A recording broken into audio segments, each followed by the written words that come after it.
We live, Colin? We're live. Have you ever sharded yourself in Southampton before? I mean, it's video. Baby. Look, it happens to the best of us. Welcome back, everybody. For the people. You spoke for the people, by the way. And Mick's going to start for the podcast. I'm hijacking the start here. But you spoke for the common man and lady out there. I respect that. Yeah, like I said, shit happens. It's one of those bumper stickers that live on to this day. Sharding happens as well.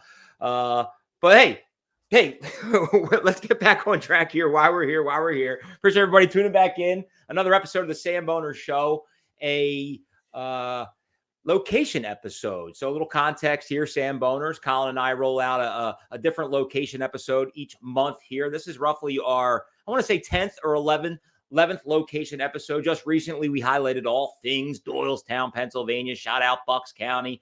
And thought, you know what? Let's keep it right in the county here. So we're going to fire it up early. We're going to fire it up often. My hometown, Southampton. But before we do that, just a big shout out and a big thanks to our everyday sponsorships, the Original Fudge Kitchen. Great day a great opportunity to get your fudge game on around the holidays. You know the drill by now, fudgekitchen.com. Big shout out to Pete's Famous Pizza, Mustaki Authentic Gyros, Steaks Westchester, Pizza Westchester. By now, you guys know these places, and we'll talk about these places more and more on the traditional episodes week in, week out. But this is a kind of a different platform here as we showcase a near and dear town, my hometown, in Southampton, Bucks County, Pennsylvania. Colin, I've been thinking long and hard about this episode, and, I didn't really know where to go with this episode. And, I thought it would probably be in my best interest to put a little something to rest. So with that said, you're not my priest, but bless me, Father, for I have sinned. It has been roughly 35 years since my last confession, and here are my sins. You ready for it, Southampton Nation? I lit the fire in the youth center woods. I burned them down. I was scared shitless. I was with another friend. We were up to no good. We had some sparklers. We had some matches. We decided to light a tree on fire because we were stupid. We were young. We were kids. And next thing you know, that tree caught like you wouldn't believe, followed by the second tree, followed by a third tree, followed by a fourth tree. The Southampton Fire Department, the Warminster Fire Department, the Warrington Fire Department, the Trevose Fire Department, the Churchville Fire Department, you name it, they're there on the scene. I was shitting an absolute brick. And to this day, I regret it. And to this day, my brother and my sister, Joey and Curry, my older sister, my older brother, hold that over my head to this day. If I do something at Christmas or Thanksgiving that they didn't like, or they're looking for me to do something because they didn't want to get off their fat ass, I'm going to tell mom and dad that you lit the fire in the woods, the Southampton Youth Center woods. So I would get up and do whatever they damn please because I wanted no one to ever find that out. And here we are, 35 years later, I had to get it off my chest. But as a result, we got a brand new hockey rink, 2 brand new basketball courts, a brand new playground. You had a beautiful view of Beth Anna. At the end of the day, I'll tell you what, it opened up a new world for us Southampton natives, if you will. Because, Colin, let me just tell you, man, Southampton is a very cultish, extremely like-minded community. And I say that because it's my hometown growing up, but I had the liberty of living in a house that butted up right next to the community youth center, where we went and played baseball, where we went and played basketball, where we had all our football games. Like I said, the ice hockey, or the street hockey rink, the basketball courts, they had 6, 7 baseball fields. I literally was 35 yards from field 1. So if I had a 9:00 baseball game, I could wake up at 8:55 and still catch the first pitch. Now, granted, I would get there early, but there would be certain times that I overslept. But I was very, very lucky at a young age. And sadly as this may sound, but I can look back at 6 years old, 7 years old, running free all over the youth center without a worry in the world. My parents were back drinking their Budweiser cans, likely smoking their cigarettes.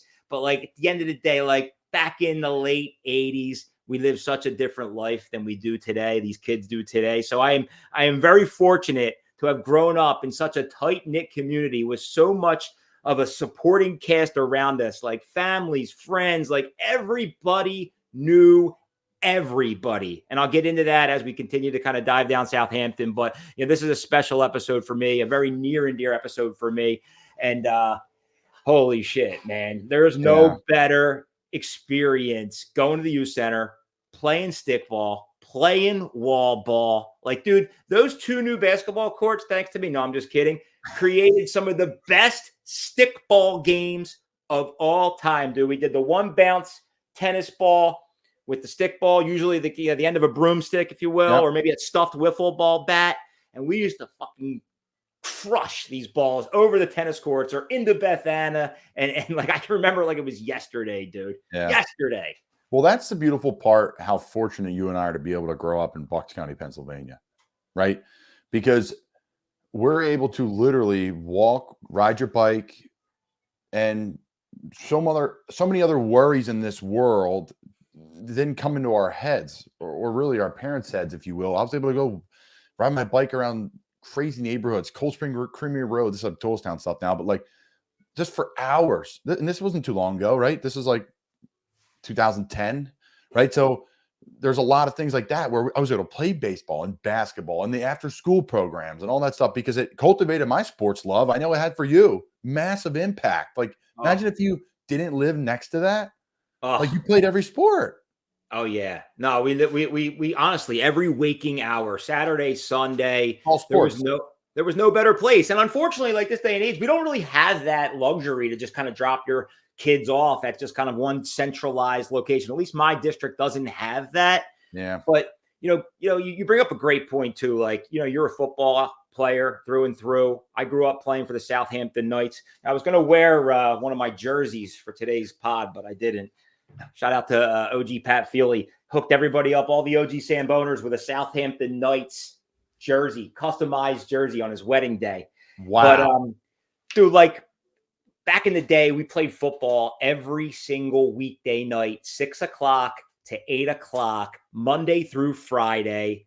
I was always sucking weight as a heavy, making sure I had to, make weight, whether it was like, 75 pound, 90 pound, 105 pound. We played for 9-10 years straight. Some of the greatest days of my life. But what is really unique about, the experience I had as a Little League football player for the Southampton Knights was the coaches, right? These coaches were basically just volunteers from the community who didn't have kids or didn't have kids playing football. They volunteered their time as our parents got to basically unwind, head over to the local watering hole, Kenny's Bar, shoot some pool, drink some beers, have a hot dog with some sauerkraut. And we practiced from 6 to 8. And then the parents would come back, grab us 8 o'clock, and take us home and be on our merry way. But, every single night, 6 to 8, dude. Now you can't find these kids playing more than 2-3 nights a week. And you look back on that, it's like, holy shit, like come August 1st, you're right back in the saddle. Training camp starts, 4 weeks of just grueling practices every single day, 6 to 8. And, just shout out to some of the legends, man. Coach Lair, Coach Carson, Coach Doherty, Coach Mellon, Coach Hamilton.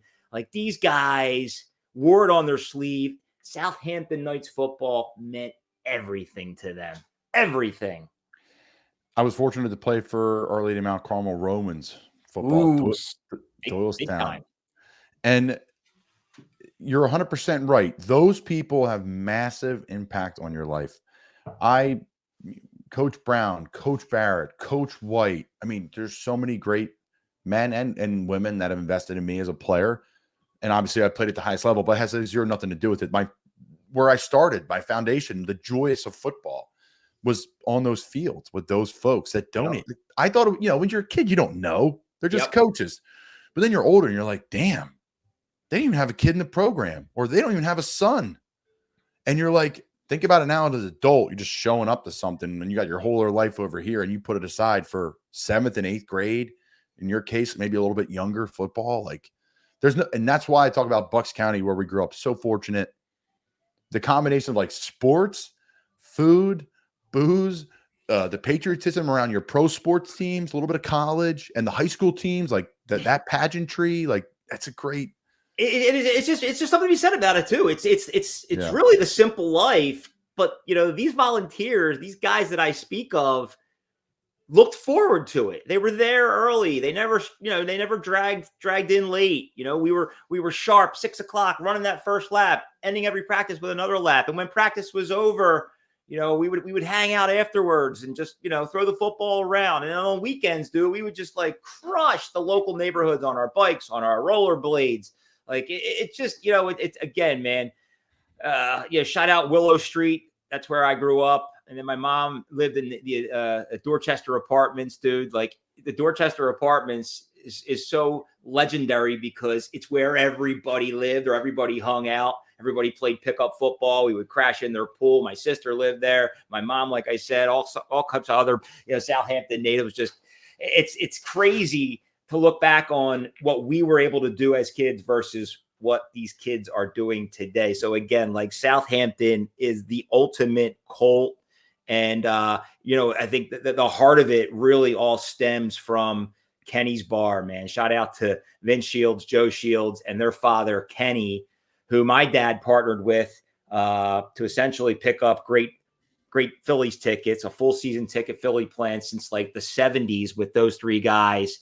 And that's where everybody went, Colin. That's where, I had my first job, 12 years old, cleaning shelves, wiping down bottles, every Saturday and Sunday morning, just because I wanted to be there. My dad was an absolute, legend right there. And they had one of the best arcades, a bar arcade that anybody could ever had, dude. The Paw Patrol, the pinball, the shuffleboard, the pool table. Like, dude, there's no better place than Kenny's Bar. But times change, dude. Times change. And Southampton is still purring. It's such a great, unique little town, small town.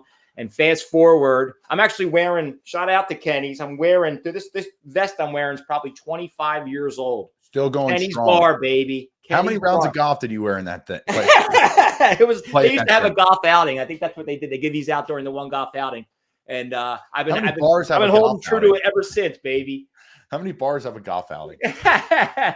Never sell out where you came from. But now fast forward 2023, that exact location, Kenny's Bar, is now a place called the Iron Oven, dude. This place, the Iron Oven, is absolutely legit. I believe in our last wing month, they came out on top on the wing game. They were top 10 wing. But the unique thing that they're doing there, Colin, is that they have this brick oven stove, and they are firing these fucking like authentic strombolis. Like everything's handmade, and they're just firing these strombolis, chicken, cheesesteak, stromboli, ham and cheese, pepperoni.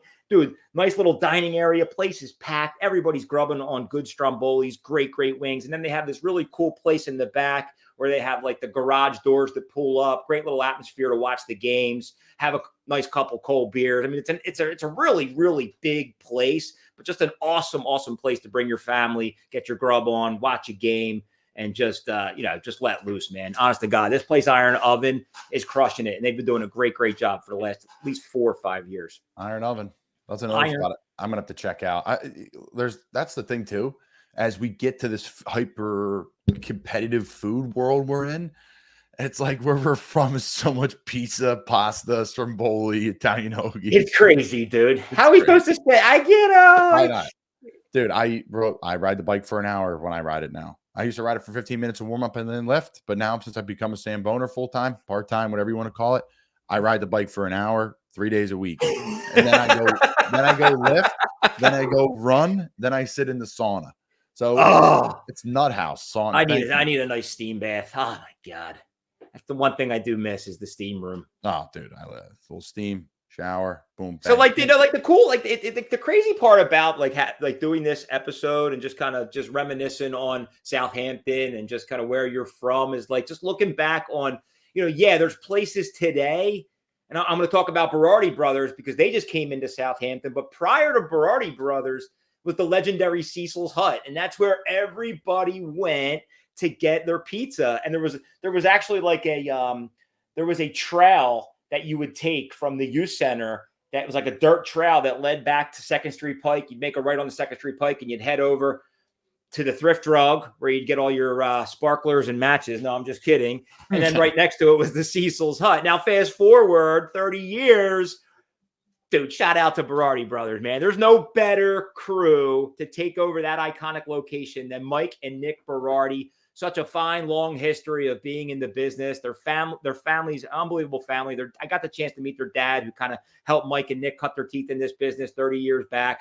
And now they're holding down the fort right there in Southampton, my hometown, absolutely crushing it with the cheesesteaks, the cutlets, the sandwiches, the pizza. It's just like it's so cool to see like that South Philly type of culinary experience come to the suburbs, just in a small town like Southampton. And they also have that location down in Sea Isle City. So, Mike and Nick just continue to crush it right there in Southampton. And it's just cool to see that they took over the old Cecil's Hut. And growing up as a kid, like, that's the memories I have. And like, go ahead. When you say the trail and like through the woods, and again, I've been through Southampton for those listening, but I'm a Doylestown kid. I never like spent a ton of time there. I've been to Churchville Inn. Wait, so the indoor roller rink, is that what you're talking about? No, the indoor roller rinks in Warrington. No, the roller rinks near Churchville. Oh, yeah, that's right. Southampton. Holy shit, dude. That goes way back. I used to play a lot there. Did you research this? What? No. Yeah, now it's a spa. Holy shit. When did that close? It was the Pikes Lanes. So you have the bowling alley, Pikes Lanes, and then right next to it, I think it's now the Southampton Day Spa, was the Southampton roller skating rink. Wow. It was big hockey. It was like a big hockey hub because we'd go past the Churchville Inn. I would play, and on the way back, my dad and I would stop in there and have wings, and then we drive back to whatever, Upper Bucks or Doylestown, where I was from. Yeah. I don't know if we're talking about the same thing. There's the Warwick Ice. The Sportsplex? I don't know, man. It's always changing. I could be wrong. I'm sorry if I'm wrong, but ice hockey, ice hockey in that area is really strong. It really is. I mean, Wood, Tennant, they do a bang-up job with ice hockey. Yeah, there's the Churchville Inn. But dude, it's funny you just brought that up. Now you got me thinking about the Pikes Lanes. Like, that was another just classic hangout right there on 2nd Street Pike. Everybody wanted to go to Pikes Lanes and hang out and either bowl or just play at the arcade. Dude, the arcade at the bar, right, is a lost ark. Like, you got to be looking back at your kid the whole time? How's that go as a dad? Like, say the arcade's in a room, you can't see the kid. Are you good with it? Now your kids are older. Yeah, I mean, that's the thing. I think everybody's paranoid at this point, and they're like, everybody's living this worried life. No, I don't think. There's a place down in like Langhorne called Sandy's. Like, it's where people go to just chill out, have a hot roast beef sandwich, a beer, while your kids scram off and go play the arcade. Like, that's how it should be. Everybody's bugging out anymore. Yeah. Find me a good bar with an arcade. Maybe that's my play. Maybe that is your play. Yeah, Mick's Funhouse, Samboner Funhouse. But like, dude, it's amazing. Like, we're talking about this and all these places are popping up in my head. Like, I just go down like memory lane, like, the Taco Bell, Maggio's, the iconic, legendary Robin Hood Diner. Like, dude, my grandmother, and shout out to my stepmother's grandmom, Mrs. Grill. My grandmother and Mrs. Grill used to hang out at the Robin Hood all the time. Like 7 days a week, dude. They were regulars. They would go in there, get their cup of tea, maybe split a burger. Like, it's amazing. The diner, the everyday diner crowd. The everyday diner right across the street from Our Lady of Good Counsel, baby. I know that. Yeah. The everyday diner crowd's the best crowd for me. In there for breakfast. They go for early dinner, maybe. It is, dude. It is. And then the everyday dinner crowd, you keep going down the road a little bit, was a place called the Village Inn. And the Village Inn is where all my aunts and uncles and like my mom and her friends, they all worked there. They all hung out there. My dad was an absolute legend there. We used to go there probably 4 nights a week. I would get the chicken parm with the Alfredo sauce. I got a Shirley Temple, but I called them baseballs back in the day. Everybody calls Shirley Temples. I called them baseballs. Why? I don't know. I thought that like Shirley Temple was like too girly. I guess I was too cool. I don't know. That's like me with I like margaritas, but I don't like them real sweet. So I was with Baker Mayfield and Charlotte. And he's like, dude, I'm like, I don't really drink a lot of them. He's like, dude, just get a skinny marg. So now I say skinny margarita. Everyone's like, dude, this guy's soft as hell. I'm like, it's just lime juice and tequila. That's all I want. I don't want the rest of the shit. Yeah. I need a better name. I need to come up with a better name with it, Mick. You got me. Let me know. But like, this is, it's just like, oh my God, dude, I would love to step foot in the Village Inn right now. Honest to God, it was just another classic restaurant. No thrills. People were smoking their cigs. My aunts and my mom were hustling, and we were just, whining and dining. It was so much fun. And then, like, last shout out from back in the days is the donut time right there. My mom used to work at that donut time. My grandfather used to go in there for his cup of coffee, a little donut. But, like, these are all these places that were there when I grew up, and now they're no longer there. But to this day, there's still an unbelievable iconic spot right in the heart of Southampton, and that's the Steam Pub. Shout out to Martin Hoger, his wife Maggie Hoger, near and dear to me. And, just what an unbelievable establishment that these guys have built over the last, oh my God, I don't know how long they've been in business, or at least 15 years at this point. It's basically, Colin, it's basically the old Southampton regional RAL, right? It's like the bar is the shape of a big train caboose, if you will. I believe, if I'm not mistaken, the foot railing while you're sitting at the bar is the actual track, right? And it's just an unbelievable setting, an unbelievable place to go watch the games. They got an unbelievable bar selection all the time. Great selection from a beer standpoint, and their burger scene is, God, man, their burgers and their wings.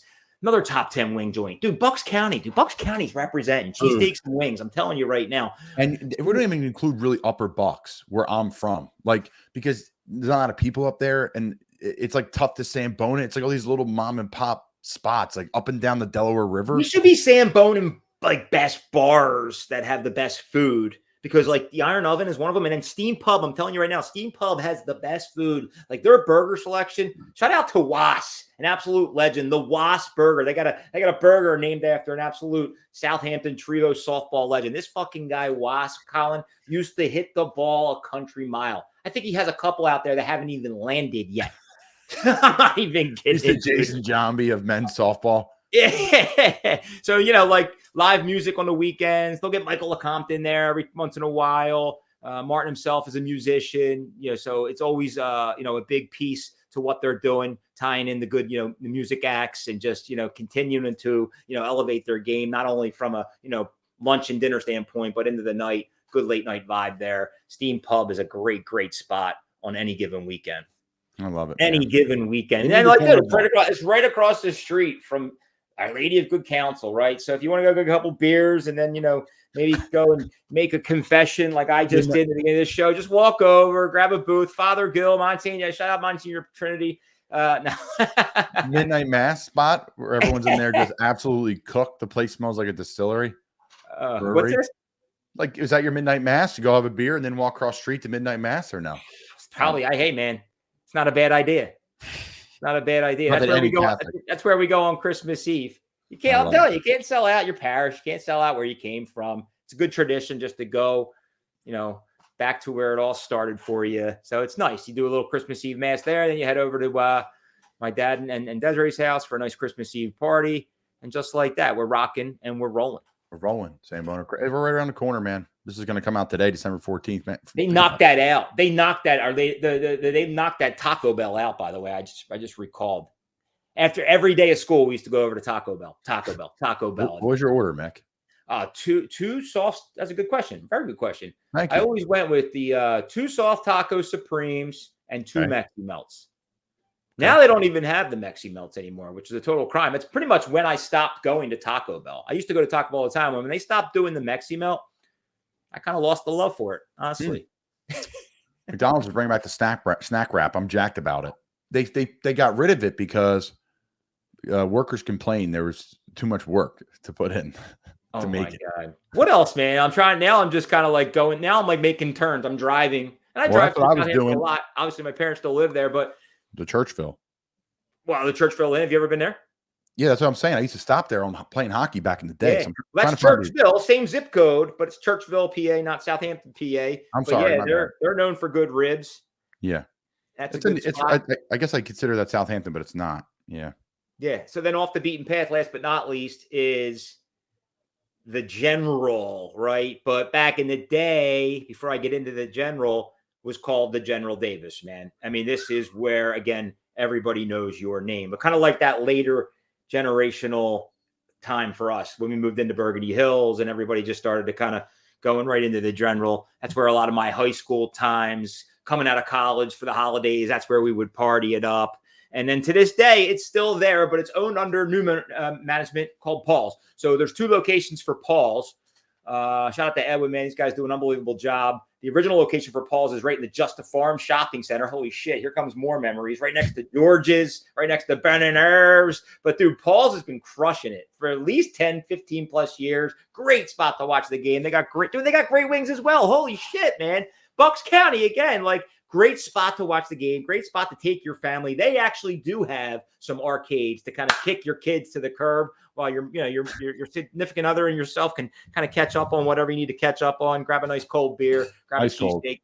Oh yeah, dude. No, Palz is awesome. And then the second location for Palz is the old General Davis. They just call it now the General, like powered by Palz of some sort. But like, again, Colin, General is the ultimate dive bar, dude, but it's got that nightlife element to it as well, especially over like the spring and summer, fall. If it's warm enough, they have an unbelievable back deck, dude. A full bar, plenty of seating. It butts up against a big, parking garage in the back. So like if you do want to bring your family and your kids can't sit still, they can go back there, throw football. Maybe you can kick them off to the curb. They can go play mini golf or hit balls at Dairy Queen right next to it because – dude, the General is somewhere where you just want to park your ass at the oval-shaped bar and talk to everybody in there because everybody in there is just a loyal Southampton guy or girl that just, wants good camaraderie. And, shout out to Joyce, right? Joyce is the main bartender there. Became really good friends with my parents. And, she's been holding that place down for as long as I can remember. And it's one of those just like warm feeling places. That's why my dad goes there all the time because he feels warm at home there. And to this day, it still becomes the General. But like, I'll leave it with this too. I'll leave you with this. This is going to be the most random thing you'll ever hear. The General has the best blue cheese of any bar or restaurant that I've ever had in my life. Wings, blue cheese. Wings, like homemade blue cheese, dude. But their blue cheese is unbelievable. Well, and you know it, right? Because all the blue cheese tastes the same. Like it's good, you get it with your wings, but when it's homemade, it's a different stratosphere. So that's not weird, Mick. I appreciated an amazing blue cheese. I'm a big blue cheese guy, honestly. I'll do blue cheese. Oh my god, yeah. But yeah, that's that. Like that's to put a cap on it. Like it's a very small town, Colin. There's only 4 or 5 really good places to go to, but the establishments that we talked about, the ones that I want to hone in on, these are like the iconic spots, right? And they have history behind them from different ownership, different times growing up. But like, the people that have come in and replaced those establishments from the past are now continuing to evolve and do great things like Iron Oven again, Berardi Bros again, Steam Pub again, and Palz, man. Palz, the General, like these four places, like I will continue to go to these 4 places for as long as I live, or as long as you can booze. Street Road and Second Street Pike too, like 2 major roads right in Bucks County. Like so, it runs right through it. Yeah, there's something to be said too about just again like just kind of hone in one last time about the history of Southampton, and shout out to my best friends, the original Samboners, Drew Dale, Mike Dale, Pat Feely, my brother Joe, Kev, who was, Horsham, but still played for the Southampton Knights, man. So all 6 of us grew up playing for the Southampton Knights. All 6 of us spent every waking hour at the youth center. And then fast forward again, this has been like my theme, like the fast forward. Here we are still, texting every day, talking about where we're going to eat, talk about where we're going to hang, talk about, the Eagles, this, that, and the other thing. So again, like, there's so much to be said about Southampton and what it's done for me as an adult, as a father, and just looking back on those days I will never, ever, ever forget, man. Right down the street from Archbishop Wood too. A lot of great Wood graduates from Southampton. Oh, county. Yes, you had so I was right on this side of Davisville Road. So and then like we would go across. Pat was actually in Warminster, but again played for the Southampton Knights. But like you would cross over Davisville and it was Warminster. Yeah, it's right there. Yeah, exactly. No, it's a great place. We're so fortunate. It's a great place to grow up. You're not far from the city. Hop on the public transportation. You're Jersey Shore. It's good shit, man. It's the best. This holiday season too. It's popping. It's popping. Yeah. I can't. I'm trying to think. Like, who did I miss? Like Lee's Hoagie House is still in Southampton. They're still holding it down. That McDonald's has been there for 40 plus years. Shout out to our man. sponsor, McDonald's. No, Yeah. Still waiting to hear back from them, Colin, but haven't heard from Ronald. Ronald never got back to us. Oh my God. Oh, man alive. Southampton. I probably missed so much, man. I really did. I probably missed so much. But again, I just wanted to keep it short, keep it sweet. Perfect time to just pay a little homage to your hometown as we start to gear up for the holidays. What are we looking at? 11, 10 days till Christmas. So rock and roll, man. Again, man, appreciate everybody's support out there. We're grinding day in, day out. Big things to come in 2024. But, with that said, man, that's all I got for Southampton. Mick, amazing job. I was just hanging out, taking it all in. I wish I could add some more, but now I got to go to Southampton. So we do another episode. I got to be able to talk more about it. You gotta get the wings from Steam and Iron Oven. You gotta get a cheesesteak from Berardi, and you gotta get the blue cheese from Palz, the General. And then what's the fourth? What's the Grand Slam? For what? You said you gave me 3. What's the fourth thing I have? No. I said Iron Oven, Steam Pub, Berardi Brothers, and Palz. Okay. Well, you gave me 3. I like it. My bad. 4. I can't count. I went to wood, but you gave me 3. There used to be Shiano's that folded. It's such a small town, man. It really is. Shout out to the Knights. Southampton. That's right, baby. Southampton Knights, the purple and white. What a beat the Philadelphia Eagles. So hopefully I'm removing all my sins now, Samboners. Appreciate everybody tuning in. Again, we're just having a good time here. Hey, and keep in mind, at the end of the day, we're just Samboners, right? We're just Samboners. You're a legend, Mick. Samboner out. Samboner out. Sambone, and baby, it's on, dropping